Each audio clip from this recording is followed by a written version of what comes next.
예루살렘 성지순례를 가면 그 겟세마네 동산을 방문을 꼭 하게 됩니다. 거기에는 아주 오래된 감람나무들이 여러 그루 심겨져 있습니다.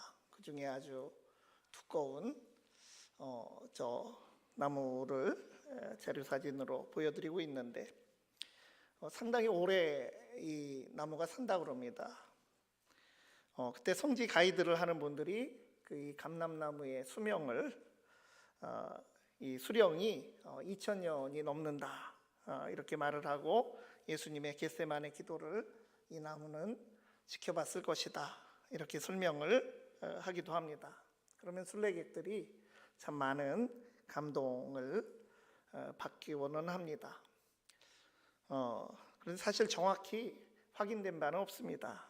2000년이 넘은 사건이기 때문에 아닐 확률도 있지만, 그러나 이 겟세마네라는 현장의 의미가 주는 감동이 매우 큽니다. 거기에 가면 저렇게 조형물이 있습니다. 예수님께서 참 기도하시는 저 장면입니다. 오늘 봉독한 말씀은 우리가 잘 아는 바로 그 예수님의 겟세마네 기도와 관련한 기록입니다. 예수님께서 십자가의 길인 줄 알면서도 예루살렘에 들어가셨고, 또 이후에 성전을 드나드시며 많은 사건과 논쟁과 가르침의 말씀이 있었습니다. 그 모든 말씀을 마치신 후에 마태복음 26장, 오늘 본문이 속한 26장에 의하면 예수님께서 체포되시기 직전에 하신 일은 바로 기도였습니다. 겟세마네의 기도는 기도 자체도 참으로 우리가 귀한 귀감이 되고 참 훌륭하지만, 그 과정에서 보이는 예수님과 제자들의 모습, 그 대조적인 모습에서 우리가 받게 되는 교훈이 있습니다. 사실 예수님과 함께 늘 동행하던 제자들이었지만 예수님께서 뭘 원하시는지 잘못 파악하고 또 오해하기도 하고, 또 혹은 자신들의 의도대로 애써 부인하기도 하는 모습을 봅니다. 겟세마네에서 기도를 드리던 때도 제자들은 예수님의 의중을 잘 알지 못합니다. 앞에 무슨 일이 기다리고 있는지 전혀 생각하지 못합니다. 십자가의 길이라고 하는 정말 큰 일을 앞두고 진지하고 비장하고, 한편으로는 참 고통스러워하시는 예수님과 아직 상황을 온전히 파악 못하고 있는 제자들의 모습이 함께 나타나고 있습니다. 예수님께서 고통스러워하신 이유는 아버지 하나님의 뜻을 너무나 잘 아시지만 그것은 정말 짊어지고 감당하기가 너무나 힘든 일이었기 때문입니다. 그럼에도 예수님께서는 하나님 아버지의 뜻을 알고 또 아버지의 뜻대로 묵묵히 길을 갈 준비를 하고 가십니다. 예수님께서는 아버지의 원대로를 외치시며 기도하셨습니다. 한편 제자들을 보면 예수님께서 기도하실 때 제자들을 함께 데리고 가신 것은 하나님의 뜻대로 순종하는 길을 그들에게 준비시키기 위한 목적이었지만, 이 제자들은 마음은 원이로되 같이 기도에 동참하라는 예수님의 명령에 잘 부응하지 못합니다. 어쩌면 오늘 우리의 모습도 아버지의 원대로를 알고 있고 또 아버지의 원대로를 내세우면서 현실은 내 마음이 원하는 대로 어떤 치우친 가치를 추구하며 살아가고 있지 않은지, 그러면서 아버지의 원대로 사는 것인 양 착각하고 있는지도 모릅니다. 예수님께서 기도하시며 하나님의 뜻을 묻고 그 길을 걸어가신 것처럼 이제 이 땅에 남아있으며 그 길을 따라 살아가야 마땅한 주님의 자녀된 우리에게 하나님의 뜻대로 살기 위한 신앙적 자세는 어떤 것인지 물으며 함께 은혜를 나누고자 합니다. 첫 번째로 자기 확신이 아니라 주님의 능력을 의지하는 믿음의 삶을 우리가 살아가야 되겠습니다. 오늘 본문 말씀 서두에는 예수님과 베드로를 비롯한 제자들과의 대화가 나옵니다. 먼저 예수님께서는 놀랍고 뜻밖의 말씀을 하셨습니다. 오늘 밤에 너희가 다 나를 버릴 것이다. 그러나 내가 부활하면 갈릴리로 간다. 그에 대한 베드로의 반응은 아주 격렬했습니다. 다른 제자들이 다 당신을 버릴지라도 나는 절대로 버리지 않겠습니다. 예수님께서는 분명하게 대답하십니다. 오늘 밤 닭 울기 전에 베드로, 네가 나를 3번 부인할 것이다. 이 베드로도 물러서지 않고 단호하게 항변합니다. 나는 죽어도 당신을 부인하지 않겠습니다. 다른 제자들은 몰라도 나는 절대 배신 못합니다. 이렇게 베드로는 재차 예수님께 선언했습니다. 그러나 베드로가 한 맹세의 결과를 우리가 잘 알고 있습니다. 예수님을 3번 부인하되 아주 적극적으로 부인하게 됩니다. 왜 베드로는 예수님 앞에서 한 말을 지키지 못했을까요? 베드로의 확신은 자신의 능력에 근거한 신념이었기 때문입니다. 베드로에게 있는 확신은 자기 신념이었지 예수님의 능력과 인격에 근거한 믿음이 아니었습니다. 신념은 자기 자신에게서 나오지만 믿음은 하나님과의 관계에서 나오는 것입니다. 베드로의 말은 훌륭합니다. 신앙의 절개를 지키겠다고 말합니다. 다른 제자들은 그마저도 그렇게 당당하게 자신 있게 말하지 못했습니다. 그러나 그 결의의 뒤를 보면 스스로 할 수 있다는 교만이 있었습니다. 무엇인가 하나님과의 관계를 고려하지 않고 우리가 어떤 일을 하게 된다면 그것은 기본적으로 교만이 있는 것입니다. 하나님께서 이끌어 가시는 것이라는 사실을 망각하고 우리가 삶을 살아간다면 그것은 교만한 삶입니다. 우리는 하나님의 도우심이 아니면 아무것도 할 수 없음을 깨달아야 합니다. 우리는 자기 확신의 믿음 혹은 영웅주의적 태도 이런 신앙생활을 경계해야 합니다. 베드로의 다른 사람들은 몰라도 나는 절대 배신 못한다라는 그 말 속에는 예수님 앞에 자신을 드러내려는 것과 자신의 모습에 대한 지나친 믿음이 그 안에 들어 있습니다. 자기 신념에 사로잡혀서 영의 눈마저 멀어서 한치 앞을 보지 못하는 그러한 인간의 모습을 보여주고 있는 베드로는 예수님께서 직접 당신의 죽음을 예고하고 있어도 믿지 않고 오히려 그렇게 되지 않기를 바라고 있습니다. 자기의 바람이든 자신이 추종하는 이념이나 정치적 경향이나 신앙적 해석이나 그것이 정말 성경적이라거나 하나님의 뜻이라고 단정하며 자기 확신으로 믿는 그 어떤 것도 진정한 하나님의 뜻을 대체할 수는 없습니다. 그래서 두렵고 떨린 마음으로 하나님의 뜻을 헤아릴 수 있도록 성령께 지혜를 구하여야 합니다. 개인의 신념이 아니라 하나님이 계시며 그분이 일하심을 알고 겸손한 믿음으로 살아갈 수 있는 우리 삶이 될 수 있기를 바랍니다. 두 번째로 치열하게 하나님의 뜻에 순종하는 삶입니다. 겟세마네에서 예수님의 모습은 평소 보지 못하던 극심한 고민과 갈등 가운데서 치열하게 순종과 불순종의 길 사이에서 투쟁하는 그러한 기도를 드리셨습니다. 오늘 본문에도 예수님의 기도를 묘사한 이런 표현들, 기록들이 있습니다. 고민하고 슬퍼하셨다. 심히 고민하여 죽게 되었다. 얼굴을 땅에 대시고 엎드려 기도하셨다. 누가복음 22장 44절에는 심지어 이런 기록도 있습니다. 예수께서 힘쓰고 애써 더욱 간절히 기도하시니 땀이 땅에 떨어지는 핏방울 같이 되더라. 두란노에서 출판한 그 열린다 성경 시리즈 책 중에서 성경 식물편을 보면 예수님의 겟세마네 기도에 관한 일리 있는 해석이 있습니다. 이 감람나무, 이 올리브 나무가 심어진 겟세마네 동산에는 올리브 기름을 짜는 틀이 있었습니다. 그 틀에 올리브 열매를 올려놓고 무거운 곳으로 대략 4단계에 걸쳐서 4번에 걸쳐서 위에서 눌러서 짜면 바구니 옆구리로 기름이 흘러나옵니다. 예수님이 기도할 때 마치 그런 모양으로 예수님 몸에서 땀방울뿐 아니라 핏방울이 흘러나왔다고 하는 그런 해석입니다. 예수님이 그리스도, 이 헬라어로는 우리말 표기를 그리스도로 음역했습니다만 이 메시아라고 하는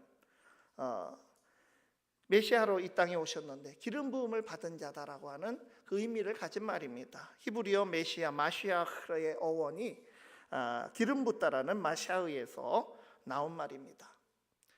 그러니까 무거운 무게추가 위에서 눌러댈 때 바구니 옆에서 기름이 흘러나듯이 예수님도 온 인류의 죄를 짊어진 그 짐이 짓누르는 중압감으로 완전히 땅에 엎어지셨습니다.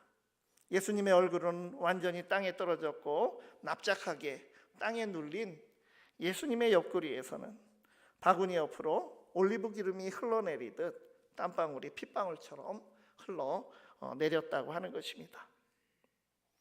오늘 본문 39절 보면 조금 나아가사 얼굴을 땅에 대시고 엎드려 기도하여 이르시되 내 아버지여 만일 할만하시거든 이 잔을 내게서 지나가게 하옵소서. 그러나 나의 원대로 마시옵고 아버지의 원대로 하옵소서. 이 잔은 예수님이 당하실 죽음, 십자가의 길에서 오는 고통을 상징합니다. 예수님의 기도 내용은 내용상으로 딱 2가지 소원 간구로 요약이 됩니다. 자신의 뜻에 따른 소원을 간구했고 하나님의 뜻에 따른 소원을 간구한 것이 고스란히 이 말씀에 드러나 있습니다. 앞부분이 자신의 소망입니다. 내 아버지여 만일 할만하시거든 이 잔을 내게서 지나가게 하옵소서. 그러나 이어지는 하나님의 뜻에 순종하게 하옵소서라는 기도가 이어지고 있습니다. 그러나 나의 원대로 마시옵고 아버지의 원대로 하옵소서. 예수님의 기도는 자신의 소망을 아버지의 뜻에 아버지의 원에 맞추는 기도셨습니다. 자기 원대로 하기 위해서 자기 뜻을 하나님의 뜻으로 맞춰달라고 관철하려고 하는 것, 우리는 거꾸로 그렇게 기도하기 쉽고 그것은 순종이 아니라는 것입니다. 간절함으로 간구하되 하나님께 대한 견고한 믿음 가운데 하나님의 원대로 순종할 준비가 되어 있다고 아뢰는 것이 우리의 기도의 자세입니다. 하나님의 뜻을 신뢰하는 사람은 그대로 순종하게 됩니다. 하나님께서 우리를 구원하시는 분이심을 믿기 때문에 우리를 사랑하시고 우리를 선한 것으로 인도하여 주시는 분이심을 믿기 때문에 그대로 순종의 길을 가게 됩니다. 오늘 본문에서 예수님께서는 지나가게 해달라고 기도하셨습니다. 하나님은 본래 지나가게 하시는 분이십니다. 피해서 넘어가게 하시는 분. 지금 이제 바로 직후에는 유월절이 됩니다. 유월절 식사를 제자들과 마치시고 지금 기도를 하시는 것입니다. 이 새 한글 성경에서 유월절을 넘는 명절이라고 이렇게 그 한자의 뜻을 풀어서 신세대들을 위해 번역을 한 것을 언젠가 나누었습니다. 이 유월절, 이것이 그런 뜻이 아닙니까? 출애굽기를 보면 모세를 통해서 애굽에서 이스라엘 백성들을 탈출시키실 때 그 출애굽을 앞두고 하나님께서는 애굽 땅에 마지막 10번째 재앙을 내리셨고 그때 히브리인들의 장자가 죽는 그 10번째 재앙이 히브리인들의 집에는 임하지 않고 지나가고 넘어가게 됐습니다. 그것이 유월절, 첫 번째 유월절이고 유래이고 하나님이 그렇게 하신 것이고 하나님이 구원의 하나님이심을 알리는 그러한 표징이 되고 또 그것을 기념하는 것이 유월절입니다. 그런데 정작 독생자 아들 예수 그리스도에게는 아버지 하나님이 그냥 넘어가게 하시는, 지나가게 하시는 그 하나님의 주특기를 사용하지 않으셨습니다. 예수님은 그렇게 심각한데도 그 십자가 죽음을 앞둔 예수님 곁에 있던 제자들이 무지하였던 것처럼 우리는 하나님의 어떤 계획이 있는지도 깨닫지 못하여 모르고 그저 땅만 바라보고 살아갈 때가 많이 있습니다. 그러나 하나님께서는 예수님의 희생을 통해서라도 우리를 구원해 주시는 분이십니다. 나 자신의 신념이나 뜻과 다를지라도 하나님의 뜻을 깨달아 순종하는 삶을 살아갈 수 있기를 바랍니다. 세 번째로 우리 자신의 연약함을 의식하고 주님이 초청하신 길을 따르는 삶입니다. 우리 주보에 약간 문장이 잘못 기록이 됐습니다. 죽음을 앞둔 예수님께서는 심각하게 기도하시는데 그렇게나 확신하였던 베드로와 제자들의 모습은 기도하라는 주님의 당부와는 반대로 졸며 자고 있었음을 성경이 기록해주고 있습니다. 예수님의 영적 통찰력으로 봤을 때 마음에는 원이로되 육신이 약하도다라고 하는 그런 말씀입니다. 사도 바울도 로마서 7장을 보면 죄인의 본성과 하나님의 법 사이에서 갈등하는 연약한 인간의 모습에 관해서 고백하고 참 독백으로 말을 하고 있습니다. 내가 로마서 7장 19절에 내가 원하는 바 선은 행하지 아니하고 도리어 원하지 아니하는 바 악을 행하는도다. 기도하는 예수님과 잠자고 있는 연약한 제자들의 모습은 참 얼마나 대조적입니까? 예수님 바로 하나님의 아들이신데 이 하나님의 아들은 기도하시는데 제자들 이 한갓 연약한 인간들은 기도를 안 합니다. 기도하는데 자꾸 실패하고 있습니다. 그래서 예수님께서는 마음에는 원이로되 육신이 약하도다라고 말씀하신 것입니다. 인간은 진정 연약한 존재입니다. 자기 자신의 원대로도 못하는데 하나님 아버지의 원대로 할 수 있겠습니까? 인간이 스스로가 하고 싶어서 하려고 마음먹은 것도 하지 못하면서 아버지의 뜻대로 사는 것을 내 힘으로 그것을 할 수 있고 살아갈 수 있다고 보는 것은 그것은 어리석은 관점입니다. 그래서 믿음이 없는 것과 어리석은 것이 서로 통하는 것입니다. 아버지의 뜻대로 살기 위해서는 철저히 하나님을 의지하는 믿음이 있어야 합니다. 나 자신은 아무것도 아님을 우리가 인정해야 합니다. 겸손히 기도하며 순간순간 주님의 뜻을 물으며 살아갈 때 우리는 그래도 순종에 가까워질 수 있는 것입니다. 몇 번을 기도하시면서 확인하셔도 제자들이 연약하여 잠이 든 모습은 반복되었습니다. 오늘 본문의 제자들과 특별히 눈에 띄는 말이 제자들과 함께라는 표현이 많이 등장합니다. 36절에 제자들과 함께 겟세마네라고 하는 곳에 이르셨고 그렇게 기도하셨던 예수님. 38절에 나와 함께 깨어있으라 당부하시는 예수님. 40절에 너희가 나와 함께 한 시간도 이렇게 깨어있을 수 없더냐 한탄하셨던 예수님. 주님께서는 이제 최후의 주님의 체포가 임박하자 46절에서 일어나라 함께 가자라고 말씀하셨습니다. 같이 체포돼서 가자 이런 말씀이 아니죠.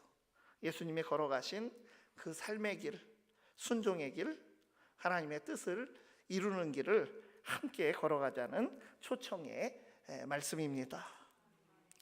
예수님께서 주기도문을 우리에게 가르쳐 주신 대로 아버지의 뜻이 하늘에서 이루어진 것 같이 땅에서도 이루어지게 하소서. 이 말씀과 통하는 겟세마네 기도를 드리시고 그 길을 걸어가셨고 우리에게도 그 아버지 뜻을 이루는 길로 초청하시는 것입니다. 함께하자는 예수님의 초청에 응하여 일어나 함께 아버지의 뜻대로 믿음과 순종의 길을 가신 주님을 따라가는 우리 모든 성도들이 되기를 바랍니다. 기도하시겠습니다. 거룩하신 하나님 아버지, 사순절이 깊어가며 고난주간이 다가옵니다. 아버지 하나님의 뜻을 이루기 위하여 주님께서 걸어가신 그 길을 묵상하며 우리의 그 죄의 취약함과 우리의 연약함을 인정하고 교만함을 내려놓고 이 시대 우리를 향한 하나님의 뜻을 물으며 믿음과 순종으로 그 길을 따라가게 하여 주시옵소서. 예수님 이름으로 기도드리옵나이다.